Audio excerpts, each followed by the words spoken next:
Hey folks, Aaron here. Welcome back to the anime review. Today we're looking at episode 3 of It's Hard to Love an Otaku. I love this show. I really, really love this show.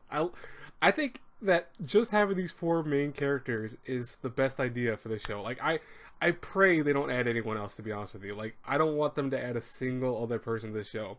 These four characters have such a great dynamic together. And to see Narumi and Hirotaka and even Hana and the orange-haired dude, because I can't remember his name for the life of me every freaking time. It's like it starts with a K, I know that, but for me, I cannot pronounce his name. They are just such a great and lovely couple duo. It's just like, they are so cute. And, they have so much chemistry, Hana and her boyfriend.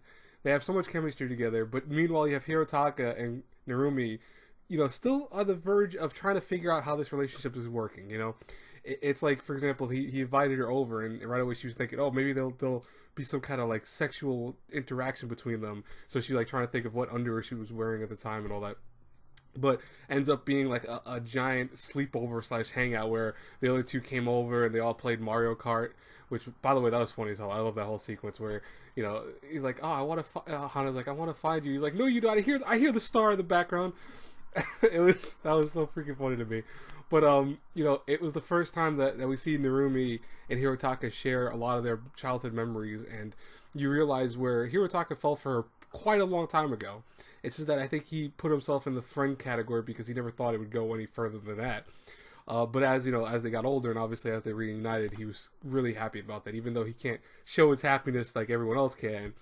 As he told her, it was something that he just started liking her like that, and the kiss that they shared was so cute because she was expecting him to punch him in her in the face, and he's like, oh, then he puts his hand out and he goes, just close your eyes and close your mouth. I'm like, oh, I was like, I knew he was gonna try to kiss her, but to actually do it was so nice and so cute. And this is the latter half of the episode. This is the last part of it, because the first part was them at the convention. I don't want to talk about that specifically last on purpose because I love the convention part. I thought that was freaking awesome. That whole sequence was just so funny. The fact that we have Narumi selling all this doujinshi and stuff like that, and basically boys love. What was funny about it was how she's interacting with all the customers, and everyone seems to really enjoy her work. And Hirotaka is there with the fan. He's like, at first he's just normal, but then you see that on his face, and like, you didn't even need to see the word pop up, but you knew he was getting jealous because of how he's just reacting to it. And it's just like, because she's getting all this attention. And then meanwhile, when he later on took her stall, she also kind of felt, like a little bit of jealousy too, but also felt kind of bad that she put him in such a weird situation. Like the dude that was rubbing his hands, that was weird. And the fact that he was okay with that was even stranger, but, And then we see, again, the other couple, and you have Hana dressed up as a dude and looking almost perfectly like it. I mean, I know several cosplay girls that they can dress as guys and you wouldn't even know it. And yet they look very feminine when they're not doing that, but when they dress up in cosplay, they go all out. And if they do a dude character, they look like a dude. I give them credit. That's outstanding to me. I mean, that takes a lot of dedication. It's why certain cosplayers I have a really higher affection for when it comes to like just their talent, because they put so much work into what they do. And it's like, I've never made fun of a cosplayer for that stuff, because it's something that you put your heart and soul into it when you go to a convention. And when I went to several conventions, the first time I saw these people dressed up, and that was like, what, 4 years ago now, 3 years ago. But when I saw that, I was like, holy crap, you could tell people put their heart and soul into it.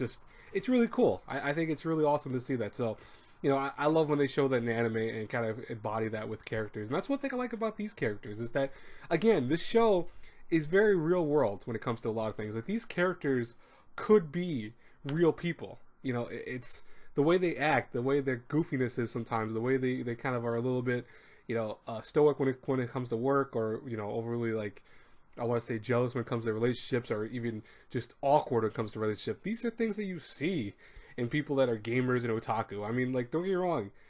It's the understanding is when you date an otaku or even a gamer, there's always going to be an awkwardness, because if they're a diehard any of those, like, so if they play games all day, or if they only watch anime and read the jinshis and shoujos and everything else, it can get awkward sometimes for someone, especially if there's a normal person dating that type of person, it's like, I don't understand it, right?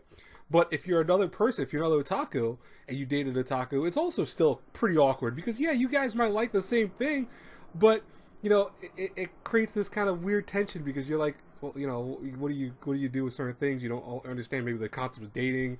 It's funny to see that in an anime, because this show really does it by the beat. It goes and shows these romances in a very real world sense, but in a comedic sense too at the same time. And I hope that makes sense. I mean, it's just, that's one thing I think I love about the show, again, is the characters. That's what makes this show. Like, I can't envision this show ever being as good as it is without these 4 characters. And it's very rare I say that, but it's like, they make the show more than anything else. The art's okay. It's not anything mind-blowing. The music's decent. The voice acting's fine. But these 4 characters, the way they were written and the way that their dialogue is, it's so natural that it makes the show even 10 times better. That's just my opinion, though. What do you guys think about, it's hard to date an otaku? In the comments below, let me know what you thought about this week's episode. What are you thinking about the show in general? 3 episodes in, I'm telling you, it's probably one of my favorite shows this season, to be honest with you. Like, in terms of, if we're just talking about shows, not continuing from last season, but just this season alone, it's definitely one of my top 3, to be honest with you. And I know maybe for other people it'd be other things. I think right now it's like Megalobox for me. It's no order, by the way. It's not like 1, 2, 3. Megalobox, Steins Gate Zero, and right now It's Hard to Date Otaku, probably like my top 3 favorites of the season. But let me know also what you guys think about that in the comments below too. I will talk to you guys later. God bless you all. I'll see you tomorrow with what I think Full Metal Panic, Invisible Victory, I think. I always forget the name of that show. It's Invisible Victory. And then I always think it's Invisible Hour. And then I think it's something else. And I'm like, why? Anyways, talk to you guys later. God bless you all. To subscribe and stuff like that if you like the channel and like the reviews. Bye-bye, everyone.